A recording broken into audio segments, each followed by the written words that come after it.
First, park your GMC Yukon or Sierra in a shaded area and gather your tools: a flathead screwdriver, trim removal tool, and Phillips screwdriver. For safety, disconnect the battery.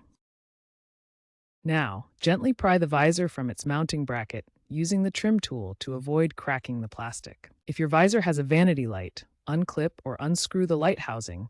Disconnect the wires, noting the color codes, usually red for power, black for ground. Finally, remove the old visor completely. Now that you've removed the old visor, it's time to install the new one. Begin by attaching the new visor using the clips or screws. Use the exploded view to see the components clearly. Secure the clips or screws firmly to hold the visor in place. Next, reconnect the vanity light wires, carefully matching the color codes to ensure proper electrical connection. Test the vanity light to confirm it works by activating the switch. Ensure the visor is properly aligned to prevent wind noise or detachment while driving.